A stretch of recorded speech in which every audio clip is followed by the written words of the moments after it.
It was a fairly long trip, but worth it. Tremendous things have been accomplished, as you probably noticed. Listened to a lot of wonderful speeches from the heads of a lot of wonderful countries.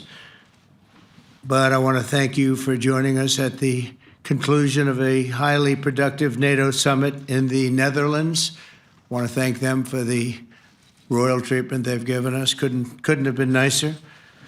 And it's a beautiful country, really a beautiful country.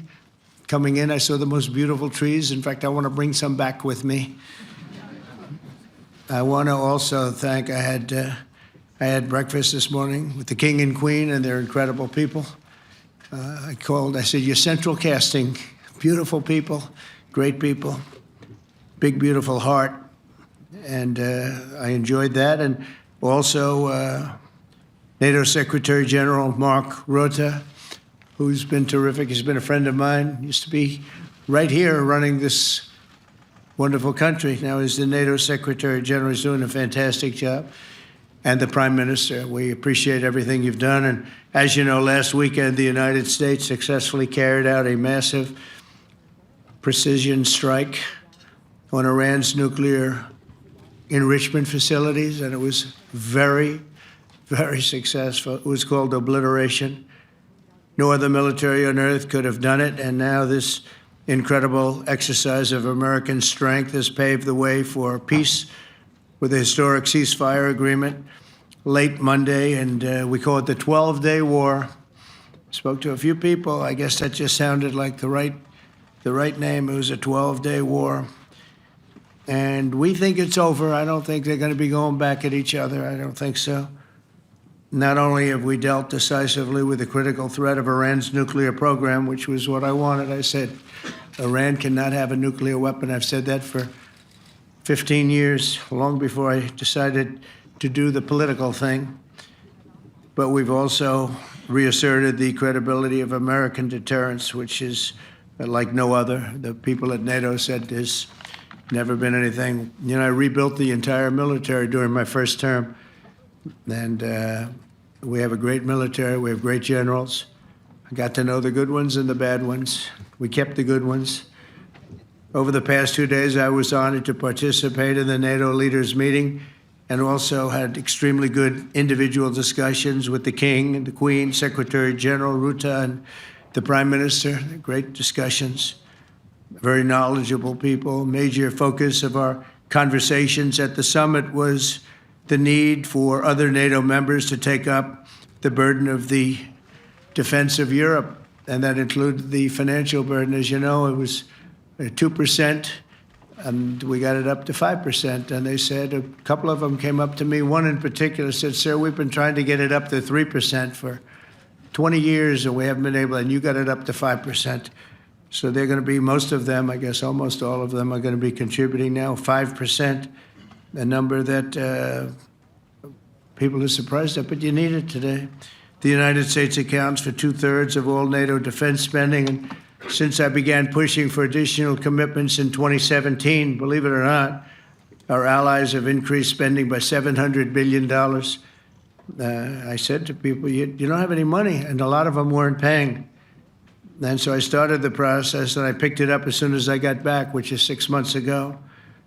And following my election last November, almost all have accelerated plans to reach the 2%, 3%, 4%, and then ultimately, very quickly, 5%. And all of this is going to be done very quickly, almost immediately. You probably know this as well as I do. I'm sure they've been talking about it. It's really been a big focus. In a very historic milestone this week, the NATO allies committed to dramatically increase their defense spending to that 5% of GDP, something that no one really thought possible. And they said, you did it, sir, you did it. Well, I don't know if I did it, but I think I did. This will be known as the Hague Defense Commitment, which is pretty good, pretty appropriate. When the allies reach this number, it will add more than $1 trillion a year. Think of that, $1 trillion per year to our common defense. And this is a monument really to victory, but it's a monumental win for the United States, because we were carrying much more than our fair share. It was quite unfair, actually. But this is a big win for Europe and for actually Western civilization. For years, past administrations failed to get most allies to contribute even the 2%. I remember when I came here, we had 4 countries that were up to 2%, and I remember Poland was there. A couple of them were there, and but most of them were. We had 28 at the time, as you know. It's increased a little bit, and they've agreed now to more than double their budgets in all cases. And Europe stepping up to take more responsibility for its security will help prevent future disasters like the horrible situation with Russia and Ukraine, and hopefully we're going to get that solved. Last week they lost 7,000 soldiers, mostly soldiers, but they're also getting hit in Kiev. They're getting hit in some of the towns also. And that means life. Life is disappearing also in the cities and towns. Should have never happened, would have never happened if I was president. I said it 1,000 times, and it never did happen. It's never even thought about. But it's vital that this additional money be spent on very serious military hardware, not bureaucracy, and hopefully that hardware is going to be made in America because we have the best hardware in the world. You saw that where 14 missiles were shot at us the other day. And they were very nice. They gave us warning. They said, we're going to shoot them. Is 1 o'clock okay? They said, it's fine. And everybody was emptied off the base, so they couldn't get hurt except for the gunners. They call them the gunners. And out of 14 high-end missiles that were shot at the base in Qatar, all 14, as you know, were shot down by our equipment. Amazing stuff. Amazing that they can do. It's like shooting a bullet with a bullet. It's the same thing if you think about it. 14 out of 14, and they weren't even that surprised. I said, do you do that well often? They say, we pretty much do, sir.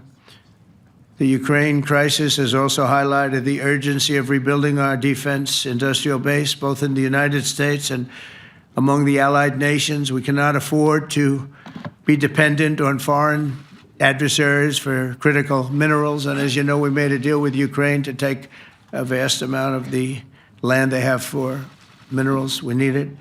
And once again, I want to thank all of the people in the Netherlands, incredible people. It's a great place. And all of the NATO allies for the tremendous summit that we just had. A letter just came in, and a statement came in from the Atomic Energy Commission of Israel. And I just wondered, this is an official letter, and they're very serious people, as you know. The devastating U.S. strike on Fordo destroyed the site's critical infrastructure and rendered the enrichment facility totally inoperable. It was devastated.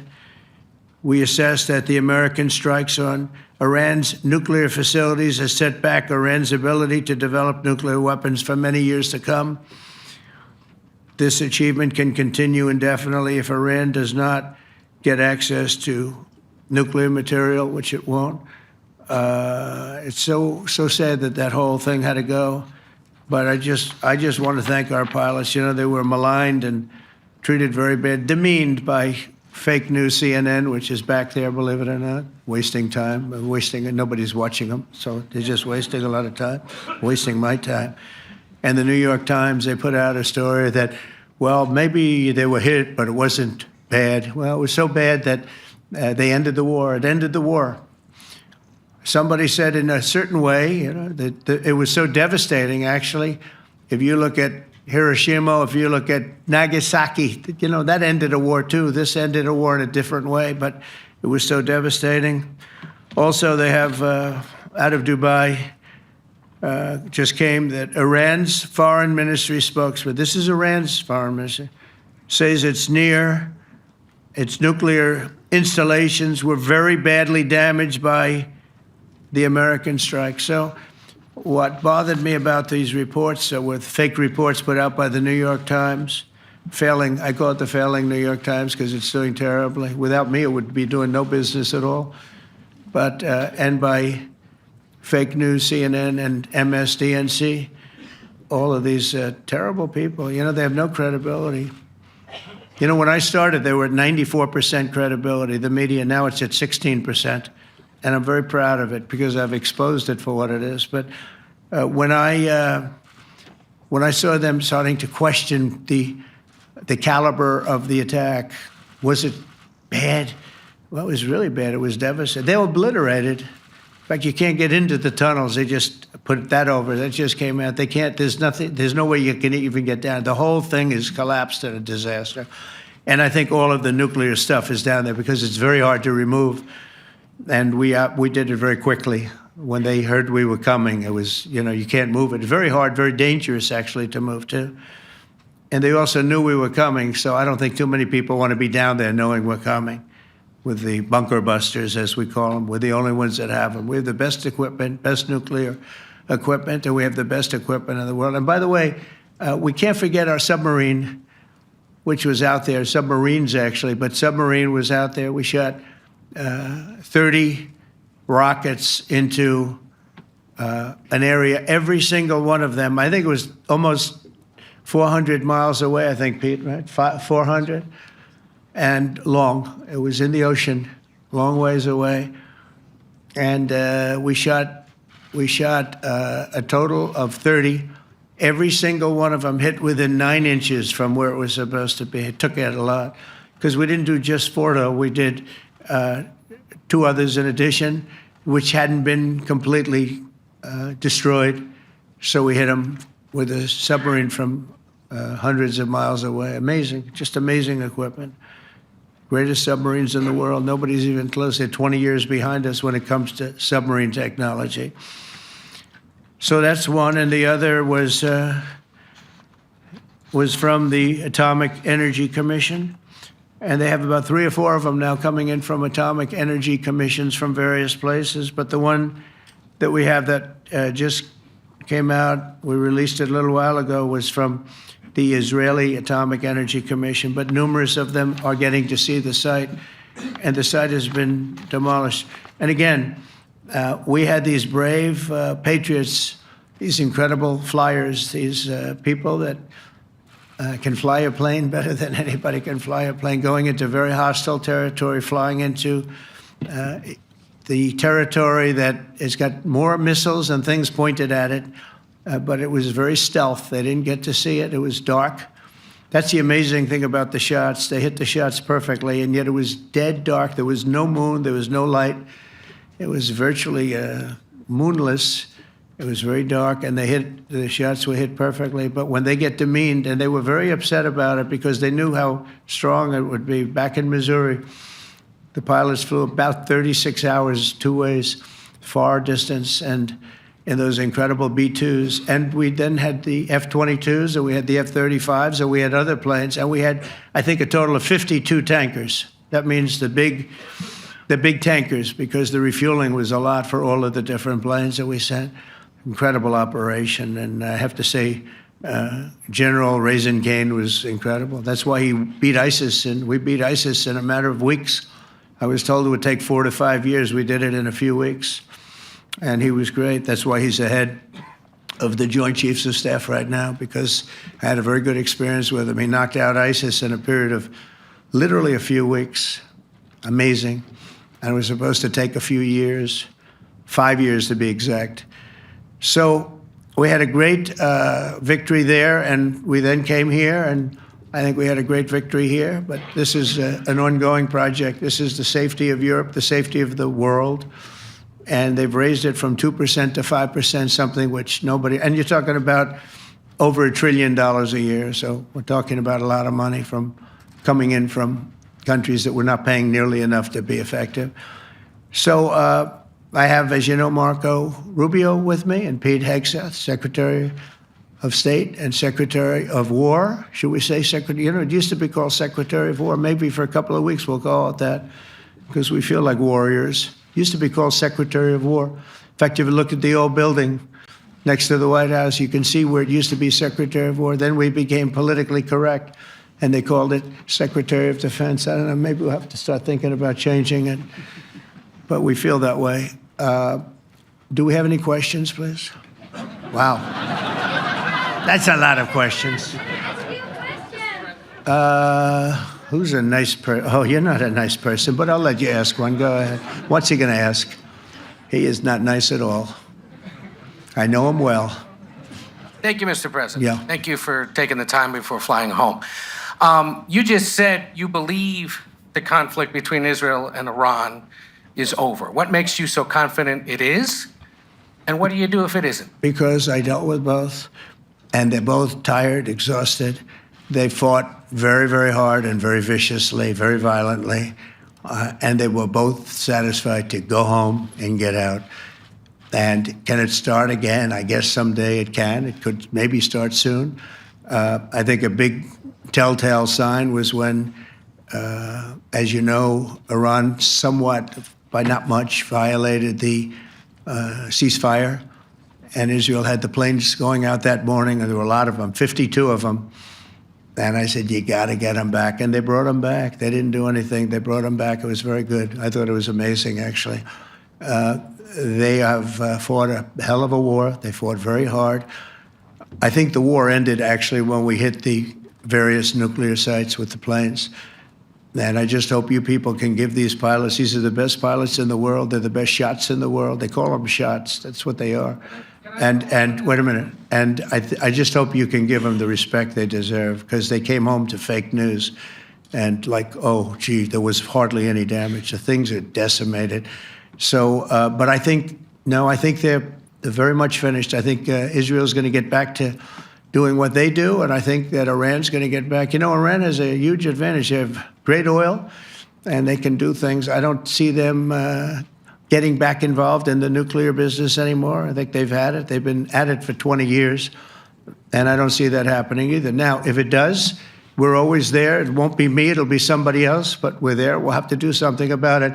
Yes, please, go ahead. Go ahead. Oh, fake news, CNN? Oh, yeah, here we go. Wait till you hear this question. You should really say how great our soldiers and our warriors are. I think everyone appreciates our soldiers and our warriors. I do have two questions for you, Mr. President. You just cited Israeli intelligence on these attacks. Earlier, you said U.S. intelligence was inconclusive. Are you relying on Israeli intelligence for your assessment of the impact of the strikes? No, this is also, Iran made the statement.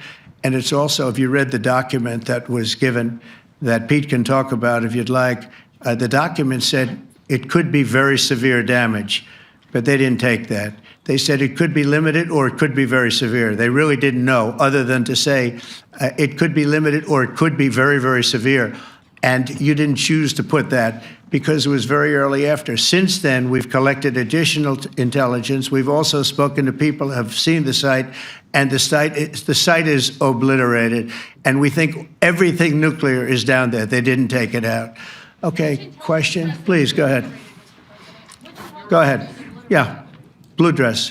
Thank you so much, Mr. President. Yesterday, you said China can now continue to purchase oil from Iran. Yeah. Are you giving up on your maximum pressure campaign? Because there are sanctions right now. With who? On Iran. No, look, they just had a war. The war was fought. They fought it bravely. I'm not giving up. They're in the oil business. I mean, I could stop it if I wanted. I could sell China the oil myself. I don't want to do that. They're going to need money to put that country back into shape. We want to see that happen. Would it? No, if they're going to sell oil, they're going to sell oil. We're not taking over the oil. We could have, you know. I used to say with Iraq, keep the oil. I could say it here, too. We could have kept the oil. No, China is going to want to buy oil. They can buy it from us. They can buy it from other people. But you're going to have to put that country back into shape. It desperately needs money. Yeah. Yeah, please.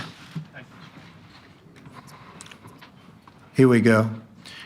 I'm picking the beauties today. Go ahead. Mr. President, Secretary General Rutte has described President Putin as an adversary, a threat, an enemy.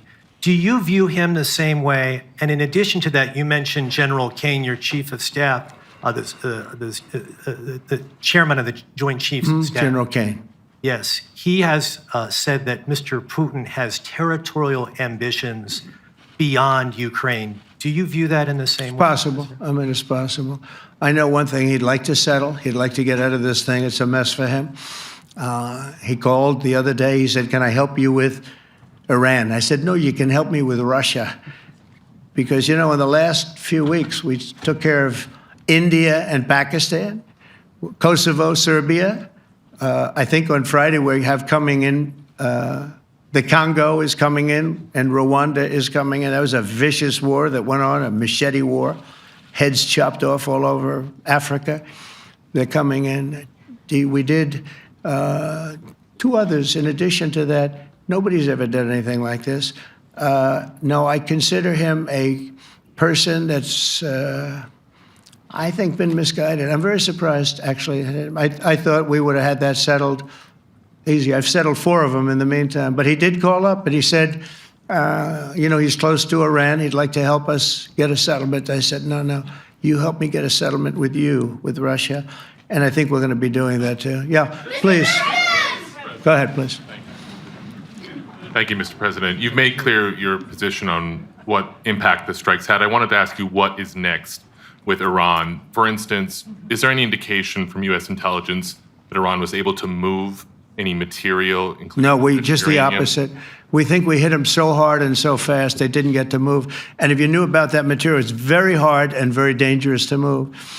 It's called, in many people, they call it dust, but it's very, very heavy. It's very, very hard to move. And they were way down, they're 30 stories down. They're literally 30, 35 stories down underground. You think you got it all? Oh, yeah, we think we think it's covered with granite, concrete, and steel. Can I ask you, are you interested in restarting negotiations with Iran? And if so, have they reciprocated? So Or is our this sort of people, settled? Marco could answer this, but our people are not, I'm not. The way I look at it, they fought, the war's done, and, I could get a statement that they're not going to go nuclear. We're probably going to ask for that, but they're not going to be doing it. But they're not going to be doing it anyway. They've had it. They've had it. Now, maybe someday in the future we'll want that. But I've asked Marco, do you want to draw, I just asked him the question as we were walking on the stage, do you want to draw up a little agreement for them to sign? Because I think we can get them to sign it. I don't think it's necessary. Marco, do you want to talk about that, please? Well, Mr. President, I think President Trump has shown a willingness to meet and talk to anybody in the world who's interested in peace. I don't know of any president that's been as willing as he has to meet with anyone and talk about peace. We'd love to have peaceful relations with any country in the world. And so obviously that'll depend on Iran's willingness not just to engage in peace, but to negotiate directly with the United States, not through some third country or fourth country process. But I know of no president, probably in our modern history, that's sought peace more than President Trump has. Sounds like the door is open, but you're in no rush. Is that right? Sounds like the door is open, but I'll tell you what, look, we're going to talk to them next week with Iran. We may sign an agreement. I don't know. To me, I don't think it's that necessary. I mean, they had a war, they fought. Now they're going back to their world. I don't care if I have an agreement or not. The only thing we'd be asking for is what we were asking for before about we want no nuclear, but we destroyed the nuclear. In other words, that's destroyed. I said, Iran will not have nuclear. Well, we blew it up. It's blown up to kingdom come. And so I don't feel very strongly about it. If we got a document, wouldn't be bad. We're going to meet with them, actually. We're going to meet with them. Yeah. Yeah, go ahead, please. Yes. Mr. President, Netherlands TV, thank you for visiting our country. Good. As I Thank you. understood, I, of course, would like to know how you slept last night at the House of the King. Oh, I slept beautifully. But probably a more serious question. I think you just had a meeting with President Zelensky. Did you discuss any ceasefire in this Russo-Ukrainian? No, I wanted to know how he's doing. He was very nice, actually. We had little rough times sometimes. He was couldn't have been nicer. I think he'd like to see an end to this. I do. I think what I took from the meeting couldn't have been nicer, actually. But I took from the meeting that he'd like to see it end. I think it's a great time to end it. I'm going to speak to Vladimir Putin and see if we can get it ended. But look, these are brave people. They're fighting these wars all over the place. Last week they had, I guess, close to 7,000 young soldiers, Russian and Ukrainian soldiers were killed, 7,000 in 1 week. It's crazy. It's crazy. So I'll be speaking to Putin. No, I had a good meeting with with Zelensky, and I had a lot of good meetings. We had a lot of good meetings with a lot of people, a lot of great leaders. But he's fighting a brave battle. It's a tough battle. Yeah. Go ahead, white dress. Thank you. Ida Hallikainen from Finland, Ilta-Sanomat. Good. You have played golf with President Alexander Stubb. How do you see Finland as a NATO ally and partner, and how would you describe your relationship with our president? Well, he's a very good golfer, okay? In fact, he was on his college golf team. He went to a good college in the South, as you know, a very good college, and he was a good golfer. We had a good time. I think my relationship's great. I want to buy icebreakers. You know, you're very good at icebreakers. And I actually made him an offer. I didn't go to Congress. They'll try and impeach me for this. But there's an old, it's not old, it's fairly new, but it's used icebreaker. And I offered him about 1/3 of what he asked for. But we're negotiating. We need icebreakers in the U.S. And if we can get some inexpensively, I'd like to do that. Actually, they'll fix it up, make it good. Also, we may buy some icebreakers. You know, you're the king of icebreakers, that particular country. They make them good. They make them really good, and they know what they're doing.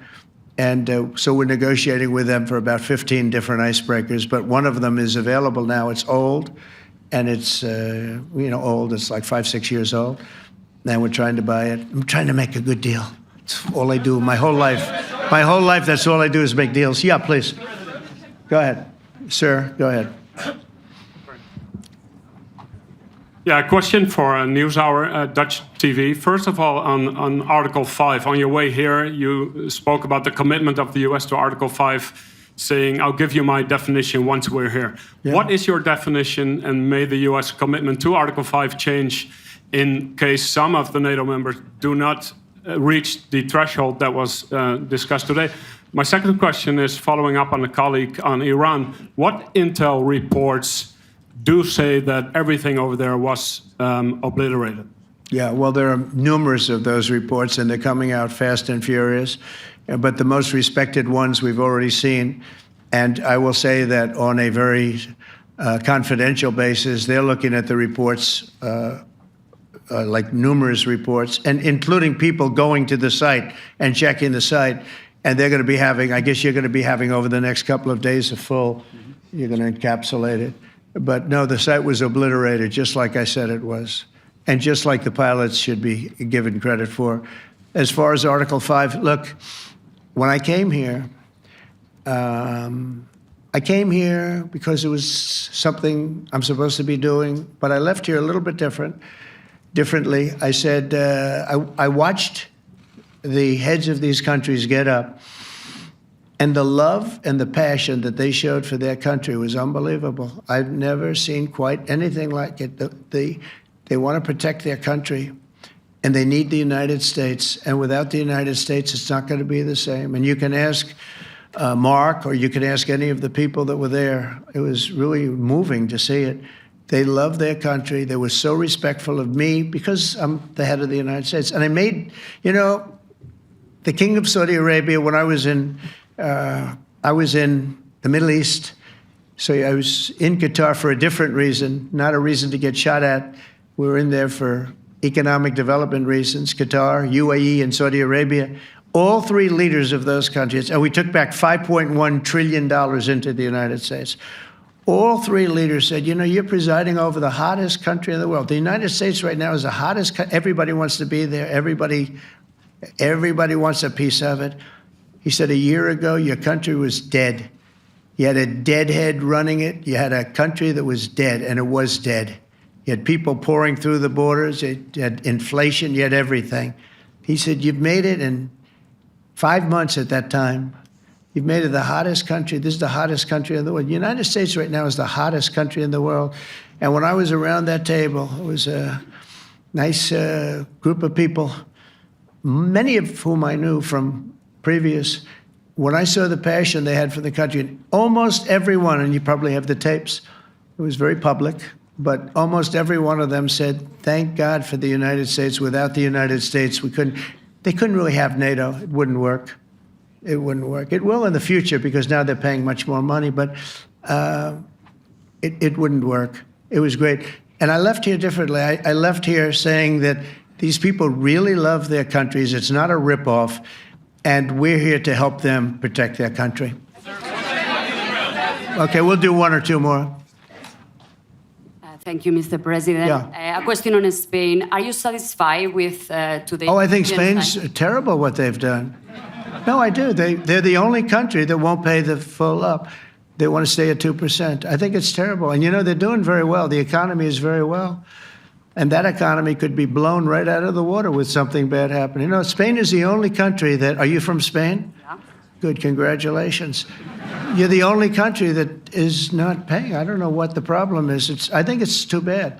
So we'll make it up. You know what we're going to do? We're negotiating with Spain on a trade deal. We're going to make them pay twice as much. And I'm actually serious about that. We're going to make Spain... I like Spain. I have so many people from Spain that it's a great place and they're great people. But Spain is the only country out of all of the countries that refuses to pay. And, you know, so they want a little bit of a free ride. But they'll have to pay it back to us on trade because I'm not going to let that happen. It's unfair. It's unfair to NATO. All right, sir, please. Go ahead, right in the back. Yeah, you, tall one. The tall man. Mr. President, Johannes Petra from Austrian National Television. How are you? You once said that you would end the Ukraine war in 24 hours. You later said you said that sarcastically. Well, of course it was sarcastic. But you've now been in office for 5 months and 5 days. Why have you not been able to end the Ukraine war? Because it's more difficult than people would have any idea. Vladimir Putin has been more difficult. Frankly, I had some problems with Zelensky. You may have read about him. And it's been more difficult than other wars. I mean, look, we just ended a war in 12 days that was simmering for 30 years, frankly. We ended Rwanda and the Congo. It's coming to sign the documents. We've already signed basic documents, but they're coming, I think, to the White House on Friday. We ended, Serbia was going to go at it. But maybe the most important of all, India and Pakistan. And that wasn't whether or not they may someday have nukes like we're talking about in the Middle East, like we're talking about with Israel and Iran.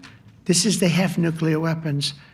I ended that with a series of phone calls on trade. I said, look, if you're going to go fighting each other, it was getting very bad. You know how bad that last attack was. It was really bad. If you're going to go fighting each other, we're not doing any trade deal. No, no, no, you have to do a trade deal. I said, we're not doing any trade deal. And in fact, I had the general, who was very impressive. The general from Pakistan was in my office last week. You know, Prime Minister Modi is a great friend of mine. He's a great gentleman. He's a great man. And I got them to reason. I said, we're not doing a trade deal if you're going to fight. And if you're going to fight each other, we're not doing a trade deal. And you know what? They said, no, I want to do the trade deal. We stopped the nuclear war. Go ahead. Go ahead, Jeff. Here's another beauty, Jeff. He's a beauty, all right. Go ahead.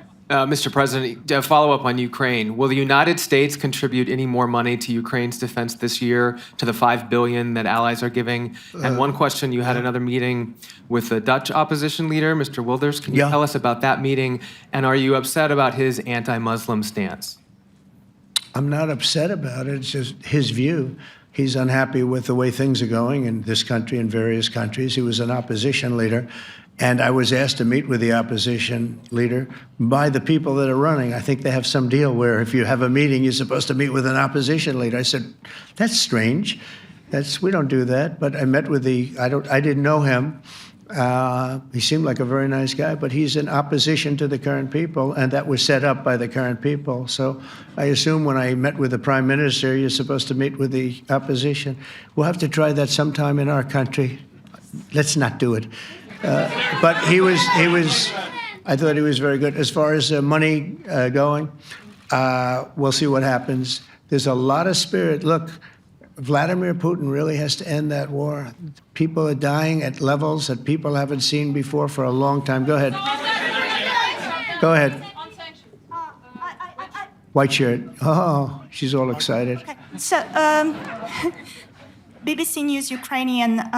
I would Where are like you to ask from? you- I'm from Ukraine. Oh, So my wow. question to you is whether or not the U.S. is ready to sell anti-air missile systems Patriot to Ukraine. We know that Russia has been pounding Ukraine really heavily right now. Are you and, living yourself now in Ukraine? my husband is there, Wow. and I can see you're very, it's amazing. and me with the kids. I'm in Warsaw actually because he wanted me to be. Is your husband a soldier? No? He's He's there now? yeah Wow. That's rough stuff, right? That's tough. And you're living here? in Warsaw. And you're a reporter? I am. Good. So let me just tell you, they do want to have the missiles, okay, as they call them, the Patriots. And we're going to see if we can make some available, They're very hard to get. We need them too. We were supplying them to Israel, and they're very effective, 100% effective. Hard to believe how effective. And they do want that more than any other thing, as you probably know. That's a very good question, and I wish you a lot of luck. I mean, I can see it's very upsetting to you. So say hello to your husband, okay? Thank you. Go ahead. Thank you. Thank you, Mr. President. You were criticizing Where are you from? Bloomberg News. Oh, Bloomberg. That's wonderful. You were criticizing the Federal Reserve Chair before coming to this summit. Yeah, I think he's terrible. I was wondering if you've begun interviewing different candidates for the Fed pick. Yeah, I know within 3 or 4 people who are going to pick. I mean, he goes out pretty soon, fortunately, because I think he's terrible. We have no inflation. We have a tremendous economy. Hundreds of billions of dollars of tariff money is pouring in. Factories are being built because they don't want to pay the tariffs, so they're building them all over the country. I think we're close to $15 trillion. I told you $5.1 trillion from the Middle East alone, but of investment money coming in. There's never been anything like that in the history of our country. But we have no inflation. And we have borrowing because Biden, stupidly, they did short-term debt. So we have borrowing coming up. And, we'll go 10 years, maybe longer, maybe shorter, but we'll go a long period of time when we do the debt. And because of him, because of this guy, we will have to pay for years. We'll be paying for him. And I said to him, listen, there's no inflation. He says, but maybe there'll be some. That's true. I said, if there is some, what you do is raise the rate. I'm okay with that. You raise the rate in 2 years from now or in a year from now. But because the rate's high, we have to pay more for debt. It's pretty equal. In other words, if it's 4%, it's 4%. If you drop it a point, you'll pay 3%. So it's fairly equal, not necessarily, but fairly equal. So we're going to end up paying maybe 2 points or 3 points more. 3 points would be about $900 billion a year because of this very average mentally person. He's an average mentally person. I'd say low in terms of what he does, low. Low IQ for what he does, okay? Wait, so instead of paying $900 billion, we don't want to pay 900 just because he doesn't want to lower the rate. I said, if there's inflation in 2 years or 3 years or 1 year from now, you raise the rate and you take care of the inflation, among other things.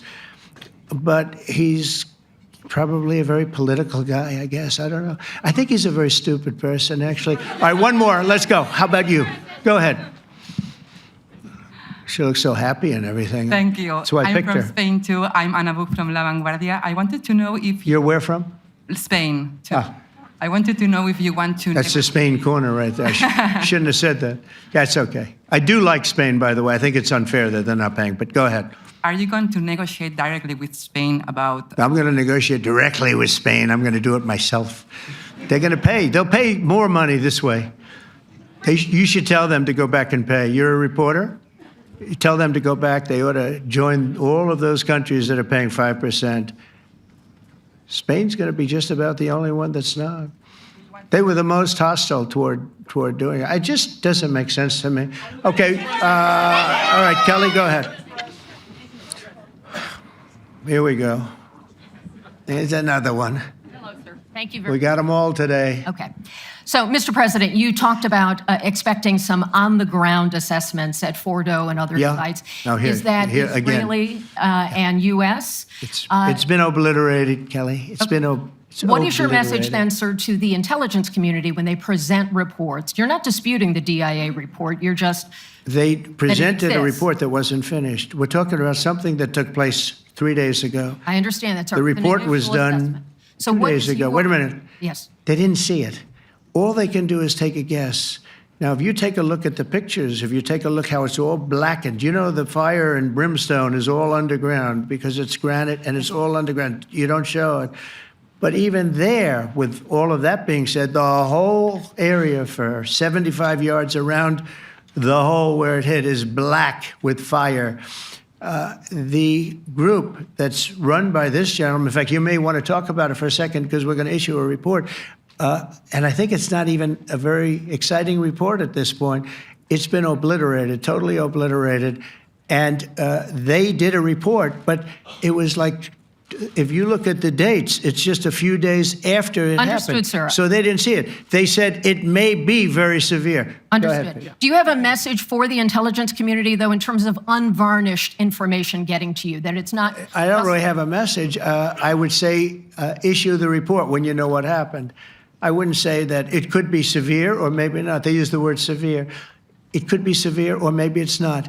And briefly- So people like you picked up and said, oh, it's not severe. We're just No, looking for the- the report was not a complete report. Yeah, the message was probably wait till you know the answer before you... And Go sir, ahead. did you not have a public component to your Zelensky meeting for a tactical reason with President Putin? Let him answer this one. Hello, Mr. Secretary. Yeah. There's a reason the president calls out fake news for what it is. These pilots, these refuelers, these fighters, these air defenders, the skill and the courage it took to go into enemy territory flying 36 hours on behalf of the American people and the world to take out a nuclear program is beyond what anyone in this audience can fathom.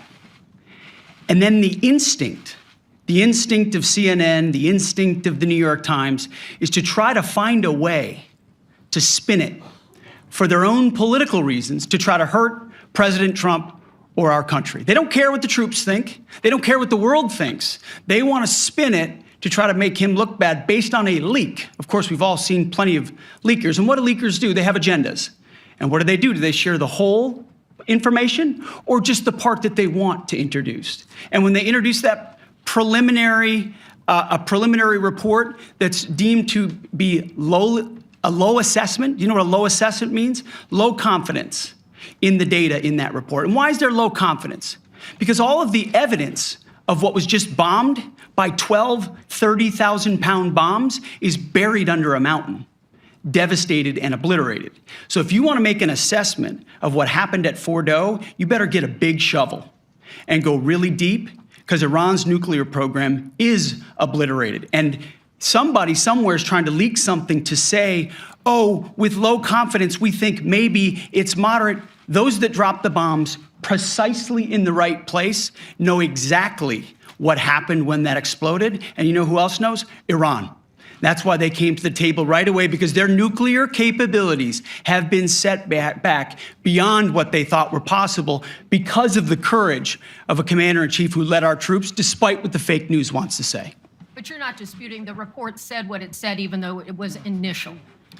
The report said what it said, and it was fine. It was severe, they think, but they had no idea. They shouldn't have issued a report until they did, but we've gotten the information. I think Pete said it better than you can say it.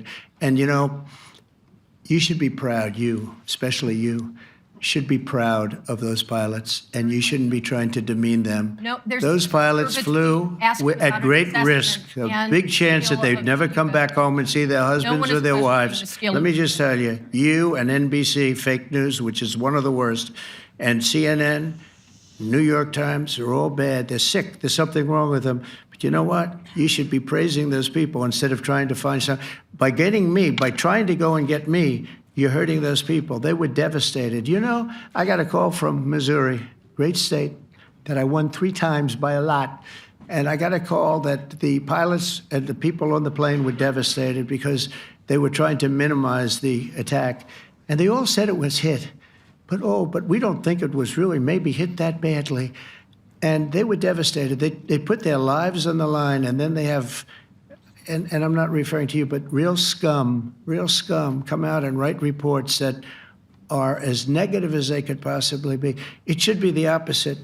You should make them heroes and heroines. You should make them really people that they were so devastated when they heard this news. And you know what they said? One of them, I spoke to one of them, said, "Sir, we hit the site. It was perfect. It was dead on." Because they don't understand fake news, because they have a normal life, except they have to fly very big, very fast planes. But it's a shame. You should be making them heroes. All right, in the back. Go ahead, back, white, yeah. White jacket, yeah. Go ahead, give my mic. Hello. Deborah Haynes from Sky News. Good. Mark Rutte, the NATO chief, who is your friend, he called you daddy earlier. Do you regard your NATO allies as kind of children? No, he likes me. I think he likes me. If he doesn't, I'll let you know. I'll come back and I'll hit him hard, okay? No? He did it very affectionately. Daddy, you're my daddy. Do you regard your NATO allies, though, as kind of like children, and they're obviously listening to you and they're spending more, and you're obviously appreciative of that, but do you hope that actually they're going to be able to defend themselves, defend Europe on their own? I think they need help a little bit at the beginning, and I think they'll be able to, and I think they're going to remember this day. And this was a big day for NATO. You know, this was a very big day. They took it.